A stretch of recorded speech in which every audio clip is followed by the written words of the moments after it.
Hi, I'm Dr. Robin Koslowitz, clinical psychologist, parenting educator, and post-traumatic parent.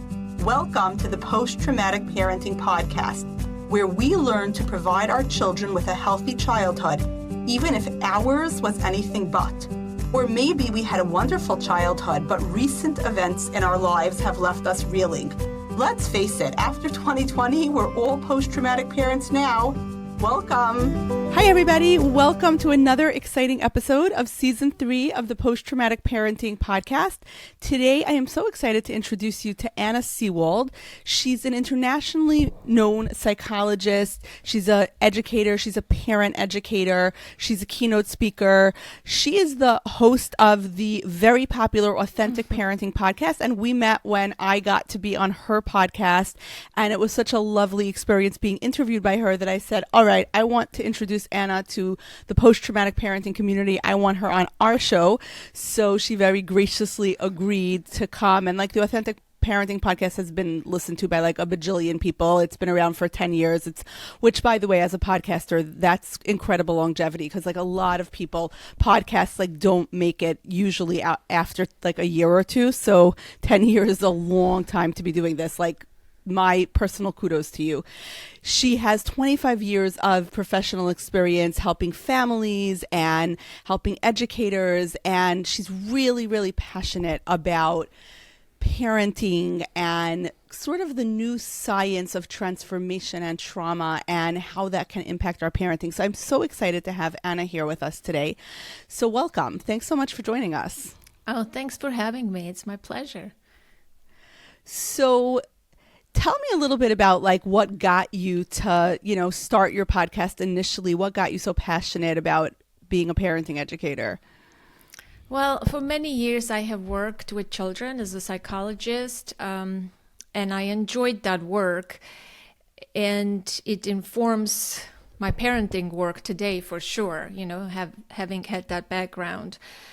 But when I became a parent almost 18 years ago, you know how childhood stuff can resurface and make us rethink our lives. That's when I recognized that, I really want to support parents. I don't want to work with children anymore because I want to go, to the root, to the beginning. And my mission is still helping children.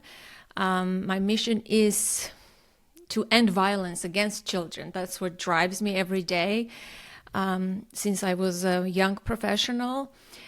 And I started, it's a long story, but because I was lonely, after entering motherhood, I was not a native, I wasn't born in this country. I was lonely, isolated.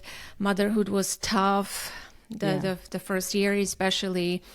I lived in a high-rise building at the time, and I decided to just create a mommy group, I created a flyer. I said, join our mommy group, which there was no mommy group. Yeah. And I posted it in the communal area. And surprisingly, 4 women contacted me, and they were also lonely. And we formed this informal group. We met, our children were the same age. And because I was a psychologist, I have a couple of graduate degrees, I had a lot of background information, they immediately, asked me to do a talk or a session or a seminar. Yeah. They saw that I have something to offer, which I didn't see myself yet. Yeah. And so it was because of the push of those group of women that I designed an 8-week seminar, and I posted it in my daughter's preschool, and people signed up. Wow. And so I just want to point out I just want to point that out, right? Like, first of all, we don't talk enough about that loneliness of becoming a parent. Yeah. Like, we talk about, we know about the stress and the pressure of keeping the little human alive and all of that stuff. But like, it really is a very, very lonely experience. It just must have been even more exacerbated by you because like you're not in your country of origin. So you don't have your normal support system. Maybe you had like, maybe you would have had more friends or a different group back there. Mm-hmm. But that really was the catalyst for you to like be the change you needed in the world, which is so cool, right? Like you needed a mom group, so you created one. And that has been that has been my life story. Whatever I wanted, I create. Same goes for the podcast. Same goes for everything else. And that's in part, it's a learned trauma superpower that I have, right? When I became a mom, part of my story is I lost my mom when I was 13. She was killed in a severe earthquake. So part of the loneliness and isolation was also my own grief and being a motherless daughter and being, as Hope Edelman calls it, being motherless. So a lot showed up for me, but I'm a very capable, resourceful, creative, put together type of person, create things out of nothing. And that comes from my traumatic background. Yeah. And I just hearing what you're saying about, early parental loss, right? Like, I feel like that does sometimes create in us an independence that can be not such a great thing, but can also be such a great thing, right? Like, you know what? I'm just going to have to be the mom around here because she's not with me anymore. So I'm going to have to figure it out. And that gave you, it sounds like that resourcefulness to say, all right, I need a mom group. Let me create it. Oh, I would have needed a parenting class. Let me create one for other people. That was like extremely cool. I think it's true. I think you hear this a lot from people who experienced early parental loss, that like we figure certain things out, and there is a superpower in that, even if it's also sometimes detrimental. Yeah, for sure. Because I every childhood adversity that is, in the ACE questionnaire, I almost experienced all of it. Not all of it, half of it, I would say, but I've experienced as a result of the earthquake, a lot of trauma upon trauma. And so, yes, while trauma can be debilitating, but later in life, I guess post-traumatic growth is also a thing, right? Not everybody is like that. And so I think when you are parentified as a child, you lose your childhood, but you gain a lot of other superpowers. I think of them as superpowers because they help propel my life, and I am highly capable and who I am today, right? It's as a result of my trauma background. And I think for every post-traumatic parent listening, there is that feeling of, at some point, trauma does give us gifts, right? Like the post-traumatic growth of, it was a trauma response. I did it for survival. It wasn't great. It wasn't conscious. But now I can utilize that gift in other ways that you're really pointing to. You don't see it as a gift while it's happening or even after. But I think when you do some work on yourself, you recognize that these are gifts. I hate to share a message that, trauma, there is wisdom in it for people who are in the thick of trauma, right? You don't want to hear that message. And a younger version of me would have never liked to hear that losing your mom is such a gift, right? Right. Yeah, not one I want my kids to sign up for, right? I don't want to give them that gift. But as a result of your upbringing, of your traumatic background, I want, people who are listening to this podcast, I was never stuck in a victim mindset, even from a young age. I can never associate with the term survivor. Sometimes people introduce me and they say she's a survivor. I cringe because I don't like that term. Okay. And it's different for everybody, right? I'm not saying if someone who survived trauma, they are not a survivor. For me, it always had a more negative victim connotation. And so I want to feel empowered. Yes, that happened to me. That was my life. But today, I'm here today. That was so many years ago.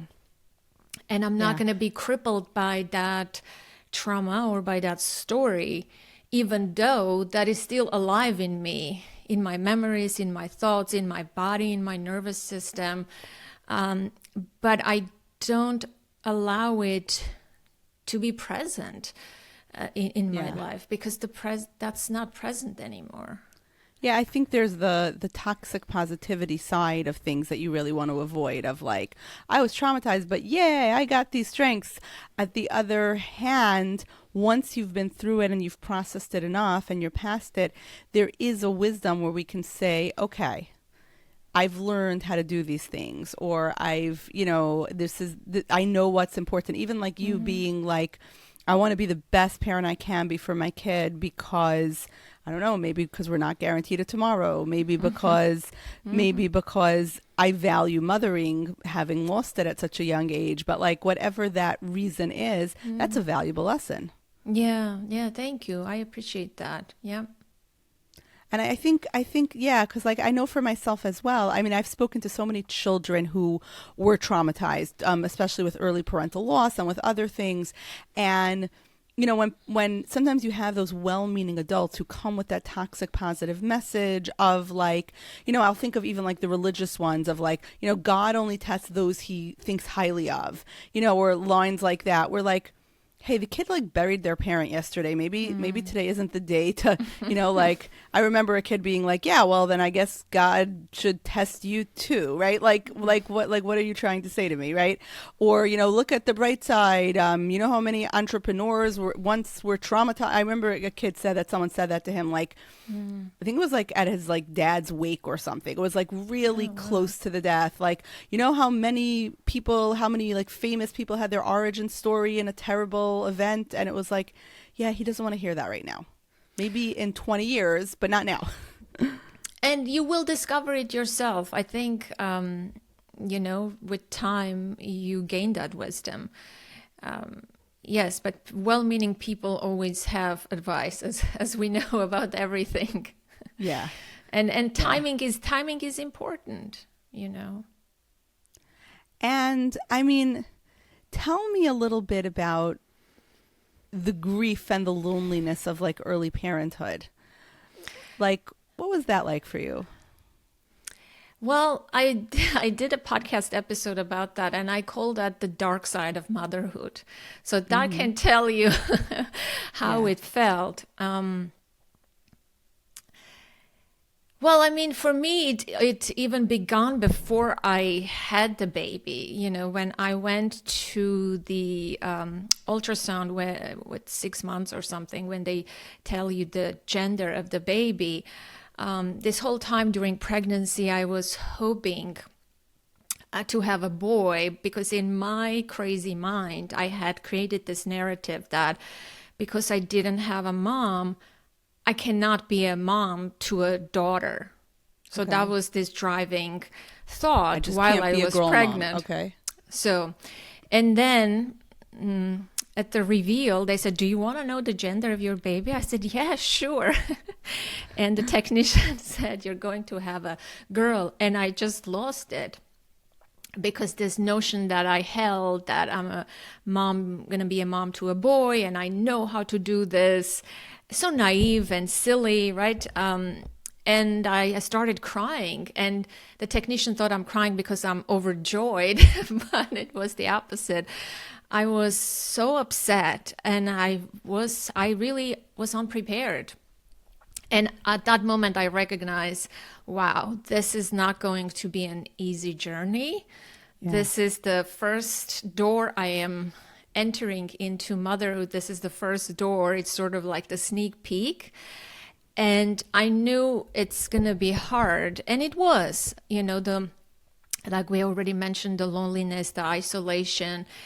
You need guidance. You need support. You need a template. You need a woman to care for you, to be there for you, to say you're doing right or what you're feeling is normal. Breastfeeding was hard. I had a C-section. Recovery was hard. everything was hard, and I was just alone battling this battle. And of course, when you don't sleep, when you don't eat, and you're experiencing the stresses of the ordinary parenting, it reminds you of the helplessness and the powerlessness that the trauma that you experienced, right? So it sort of reawakens that like the silent volcano that you didn't know existed, because you lived your life. Before you become a parent, you still have your triggers and patterns, but there is something about parenting that activates all of those silent volcanoes like nothing else. And like jokingly, I always say that if you know how you're gonna parent, it's like, how do you do under stress? It's a stress test. Yeah, and parenting is 100% a stress test. It's a stress test because it's unpredictable, it's constant stress, and you're responsible for your own emotional regulation and someone else's, and that's just exhausting day to day. And if you didn't have good modeling for any of it, and if you have traumatic background, it's just going to be a hell for a lot of people. And we're and I never think most prepared. people are not ready for it. Yeah, we're not ready for that. And there's no way you can be ready. You don't know, right? You don't know. The parenthood reveals the strengths and the weaknesses you didn't know you had, right? It's not only shows your weaknesses or your shortcomings, but it also reveals your strengths. And it's a powerful, potent, and transformative journey. And yes, it was very hard. The first year for me was very hard. Yeah, I have that idea that like it's not that your kids trigger you, it's that they reveal your triggers, and you have to reveal it to heal it. So in a way, that's there's good news there, but it's true that I love the way you're putting it, that it's a constant stress test of like, and that like imperative of keeping the little human alive that's in the back of your head, the alarm bells of like, I've got to keep the little human alive, I've got to keep the little human alive, especially for you, because I think whenever you experience the death of a parent, and it sounds like the earthquake wasn't just the death of your mom, it sounds like it was a cataclysmic event in your life, and like literally, and then you really know how fragile life is, how we're always just one tiny step away from anything going wrong. It's like we're all terrified when our kids, you know, like when they're 2 and they're like basically suicidal and they're just running around like trying to, you know, like do every dangerous thing in the world, or maybe that was just my 2-year-olds, but like you have more fear because it's like, no, the kid could really die. Like this is really dangerous. They could run into the road and get hit by a car. They could stick their finger in a socket and get electrocuted. I mean, like so much could go wrong. When you've actually experienced loss, you really know that on a deep fundamental level. So it's a higher level of pressure. Yeah. And again, yes, that awareness, that hypervigilance is there.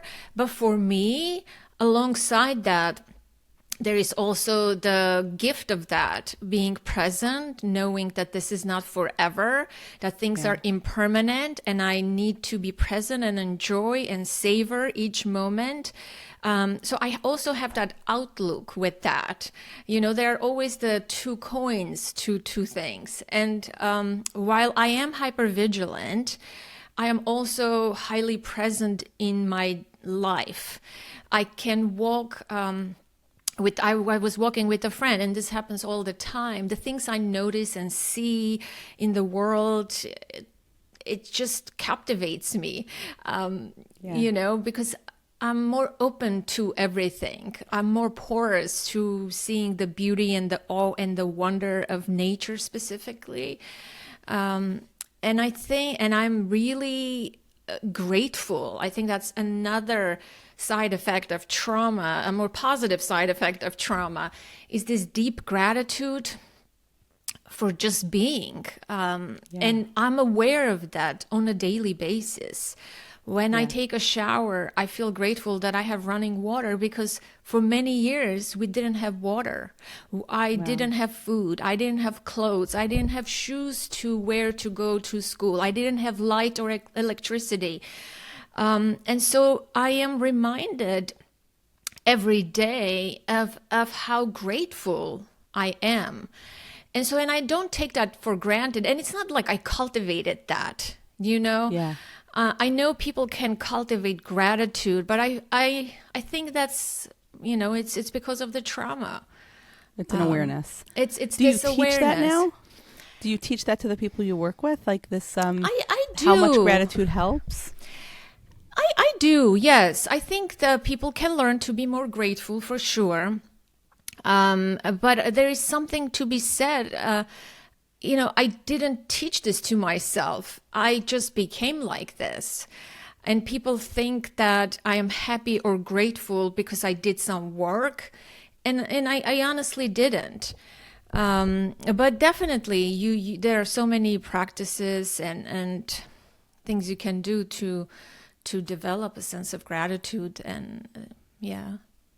gratefulness and have an outlook to life like that, you know? Yeah. Yeah. I'm curious in your parenting journey, what happened when your daughter turned 13 and 14? Was that a hard time for you? Was it like oh, wow, this is uncharted territory? Not really. Not at that time. I think for me, that kind of momentous moment was when I was turning the age when my mom died. Wow. Okay. That was the hardest because my mom was 35 when she was killed, and I had my daughter when I was 32. So when I was turning 35, that was very challenging. Yeah.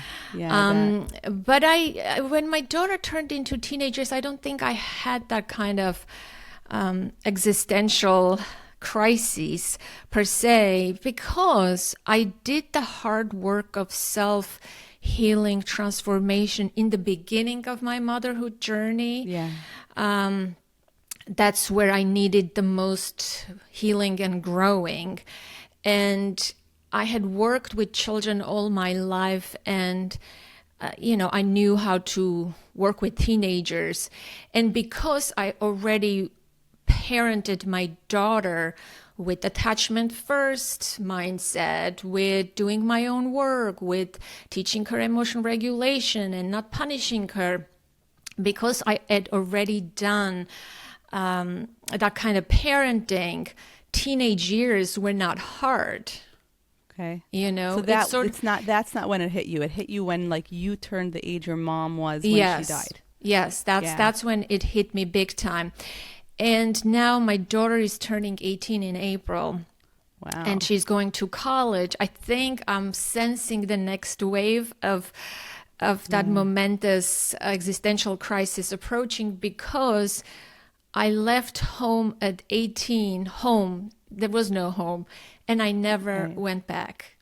And so for me, I can sense that something is coming, although it's not happening yet. Yeah. Yeah, it's a very hard thing, because all loss, even like a little loss, like going off to college and leaving the nest, is loss, right? Because it's a change of a relationship. I know my oldest 4 children are out of my house now. Like my oldest two daughters are married, living on their own. You know, not living on their own, living with their spouses, but they're not with me. Yeah. They're in their own independent homes. And then my twin sons are in college. So it's another whole, right? Like they're out, and even though they come back, it isn't the same, right? It is hard because, I once heard it said that parenting, I wish I knew who said this, but like parenting is about giving your kids roots and wings, and the roots are so much easier than the wings, watching them fly off is so hard. It is. And for me, what comes up is, because I also left my father behind, who I took care of for many years. So that's very hard. Yes, I went to live my life and build my life, and I moved from Armenia to the United States. Like I didn't go just to another state. I completely changed. You left. I left and I never came back. And for me, what I am feeling is the grief for my father. Yeah, if I'm being honest. Yeah. It's so hard because I'm sure he was happy for you to move forward with your life and to have a child and all of those things, because we're always happy for our children. But it's such a loss, such a loss when our children leave. It's such a beautiful loss, but it's such a loss. Yeah. It's really, really hard. And I think that for a lot of post-traumatic parents, we're not ready for those feelings. We're not ready for that grief. And that, when my son left to college, when he was little, I used to sing him the Daniel Tiger song about parents come back, when he would go to kindergarten. When he left to college, he made a cover of that song, and he sang me Children Come Back, like the same song, but he was like telling me, children, because it was so hard for me. And it was like, he was like, just remember, just like parents come back, you told me parents come back, children come back, right? It was a very full circle moment, because they do come back. They come back as adults, which is different, but they do come back. Yeah. For sure. You didn't, because of the realities of your story, Yeah, I didn't, because there was nothing to go back to. Yeah. Yeah. When there is nothing to go back to. Yes, there were the people, but yeah, maybe that's another conversation for another time. That's very complex. Yeah, but it is, because, and that's very much also the immigration story, right? Yes. It's different to go to college out of state than it is to, literally uproot yourself to another country and another lifestyle and right? It's a different story. But of course, inside of you, the transition is the transition. That she's leaving feels like she will not come back. I don't feel like she will never come back. For me, I'm feeling a lot of grief for my parent, for my dad. Yeah. That how hard it must have been for him. Yeah, it must have been so hard. And yet such a loving gift that he allowed you to move forward. He must have known how devastated you were by the loss of your mother. Well, he encouraged me to move and get education and go and start a life. Yeah, but he also was traumatized himself. Yeah. Yeah, which I think we forget sometimes when we're working with the parents of traumatized kids, that they're traumatized too. Like, we're not talking about a perfectly regulated. I was recently doing this with a family where, a parent died in a very sudden and really nobody was prepared for it fashion. And, working with the remaining parent, it was a little difficult and frustrating. And I remember the school being like, I don't understand why this parent isn't doing this and they're not doing that. And I'm like, that parent is traumatized themselves. You're asking a traumatized adult to raise a traumatized child where you would need to be optimal and perfect, but he's not optimal and perfect right now because this huge traumatic, devastating loss. I think we look at the kid and we say, oh, like, our heart goes out to them. And like, we forget that the adult is just a grown-up kid. Like, they're going through their own trauma. It's not... For sure. Not so easy. No, it's not. Yeah. Yeah. If you have compassion for the kid, you have to have compassion for the parent. It cannot. Otherwise, it's not complete. Then it's not real. Yeah. You can't judge the parent and advocate for the kid. You have to have the same life, the same compassion for both. Yeah, because, like you're very Winnicottian, right? That idea there's no such thing as a child. There's only a child within a family, right? And I love that, like you can't look at like, okay, we're going to treat the child. The parents are people too. We have to work with them, or we're not really accomplishing anything. It's very, very true. And it's very true that parenting really brings up these very tender feelings, and we re-reckon with our conception of our parents, and we understand them differently at every stage of parenting and our development. And sometimes there are things our parents did that like maybe as a kid we didn't like or bothered us, but then when we reach their age or we get close to their stage of life, it's like, oh, kind of get this now. Maybe there were some things that made sense, or maybe... or like I see it through a different lens now. Yeah. Not always possible for people, because as you also work with people. A lot of people still feel like the traumatized child, even in their 60s and 70s. Yeah. I meet people, they're still, my mom did this to me, my parents did this to me. It feels like that's not an easy thing to overcome for a lot of people, and have compassion and understanding for their parents' history and story. I met a woman recently who is in her 60s, and she was so, my mom did this, my mom did that. And I just asked her, I said, well, your mom is like a 90-year-old woman now. She's not the same person as she was when she was raising you. I feel like oftentimes we never update our relationships with our parents. Yeah. We always hold them in our minds as the people who raised us, but they've grown and changed so much. And we have grown and changed so much. I think it requires, if we want to have an adult-to-adult relationship, which is most of our relationship with our kids, is going to be, big portion of it is going to be adult-to-adult. The parent-child portion is only 18 years.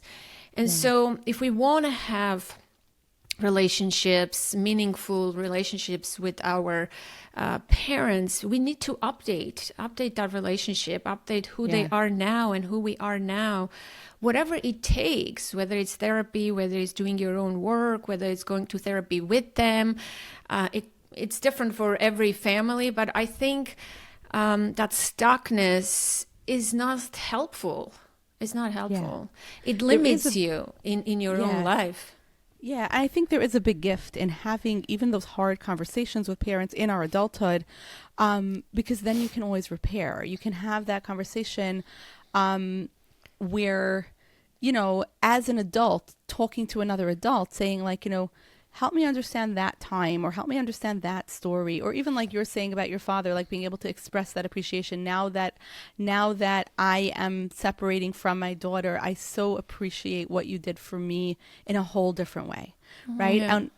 My father is also not alive, unfortunately. Right. So that's another tragic story. But we can do that imaginally. Yes. I mean, like I've definitely in my own therapy had imaginary conversations, and not imaginary, with like the schema of my father inside of me. Yeah. Had that conversation with him about like, why did you do that? Like my father I was the youngest of a family, and I was actually like a change of life baby. So my mom thought that there was no way she could ever get pregnant. So I'm from a different generation, meaning my parents are most of my friends, their parents were the generation of my grandparents. My parents were the generation of my friends' grandparents.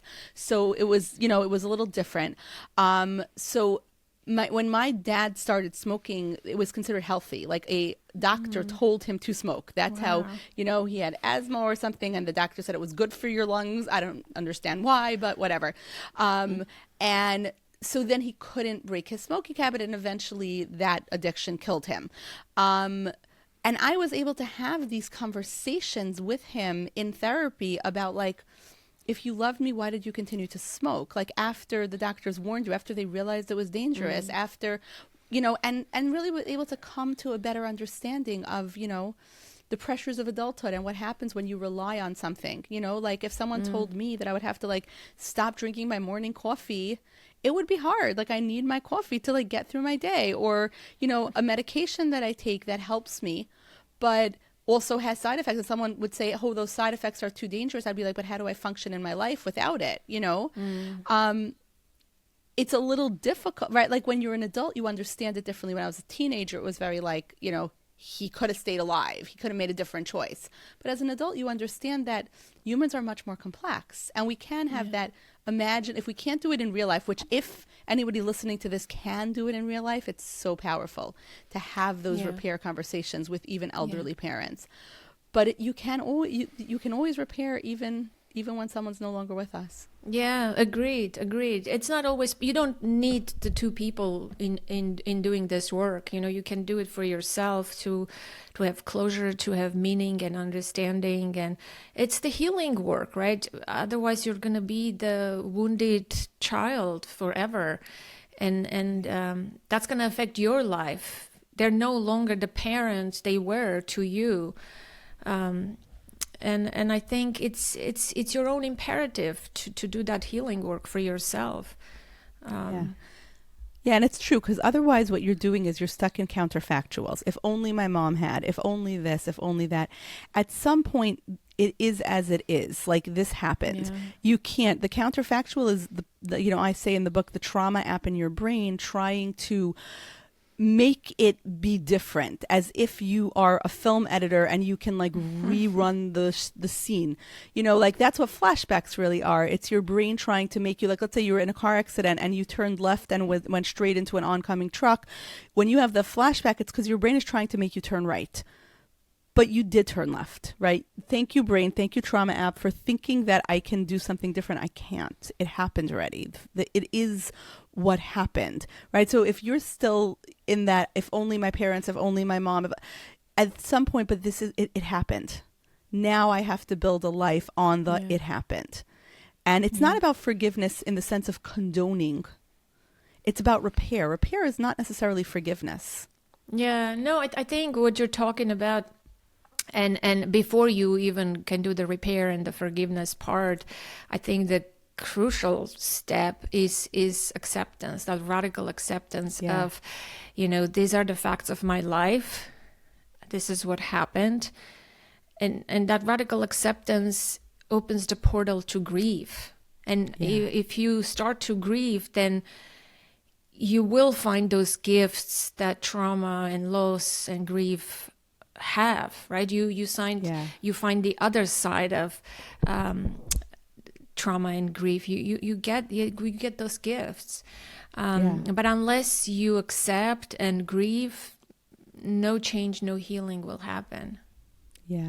I had Eamon Dolan on the podcast, and he wrote, The Power of Parting, and he was raised by a, very abusive mom. And he talked about the grief that he experienced when his son was acting up as like children do. His son, I think, is an adult now, but and he realized that no matter how annoying his son was being, he had no temptation to spank his son. And then there was like that grief of like, he always thought like, one day maybe I'll be a parent and I'll see what my mom went through, and maybe then I'll want to spank my kid and I'll get it. But he didn't want to spank his kid. Like, he did, I'm sure he did other things. If a kid's getting really wild and whatever, you stop them in some way, but he didn't, you put in some sort of a logical consequence, but he's like, I had no desire to spank him. And then there was the grief of like, but my mom did have the desire to spank me. And you do have to mourn that. You have to mourn it. You have to be sad about it. We don't like to mourn, right? Like, people watching both of us as like accomplished professionals, and our tears are so close to the surface, right? Like, we can access our grief. They might be weirded out by that, but in fact, there's a power to grief, right? There's a power to mourning. Yeah, for sure. And if you stifle it, and if you not let it come out in that moment, the spontaneous, authentic feelings when they arise, then we know, it can even accumulate over time and make you disconnected from your feelings, from your body, from your knowing, from your intuition. You disconnect from yourself, you disconnect from others, it dampens your sense of empathy and compassion towards others. I mean, there's a lot that can come from that.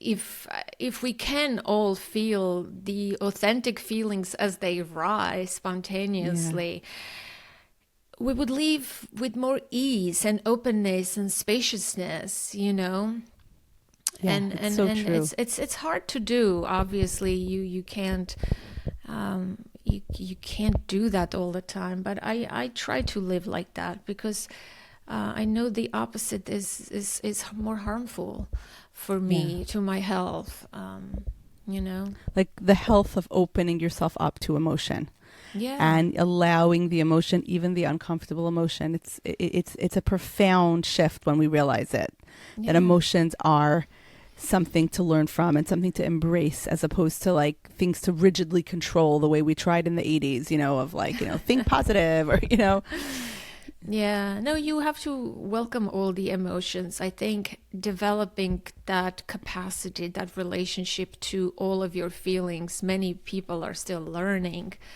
I learned that the hard way when when the earthquake happened. I think right after the earthquake, I was in complete frozen shutdown mode. I remember, I couldn't eat, I couldn't do anything. But then something shifted for me, and I had so many big feelings and raw emotions and sensations, and there was no one to comfort or nurture, or everybody was grieving and dealing with the after effects of the horrific event, and it was hard. So I sort of learned to be with my feelings because there was no alternative. And I learned that, wow, like, this is okay. Like, I can survive this. I can gain, knowledge from this, wisdom, insight. I guess at the time I wasn't using those terms, but I kept a journal. I started keeping a journal, and that helped me a lot. That's a self-reflection and writing and analyzing my feelings and just crying and being with my feelings alone. And I learned that there's nothing scary about it, and you can feel it.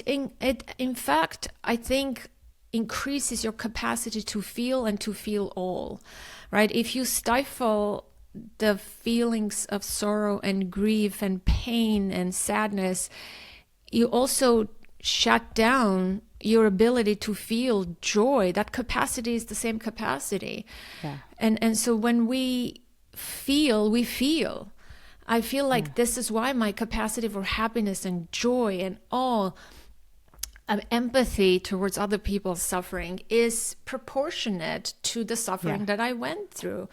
So you're saying letting in the grief and the sadness and the loneliness, letting in those emotions paradoxically increases your ability to feel all the emotions we're looking for, like joy and awe and empathy.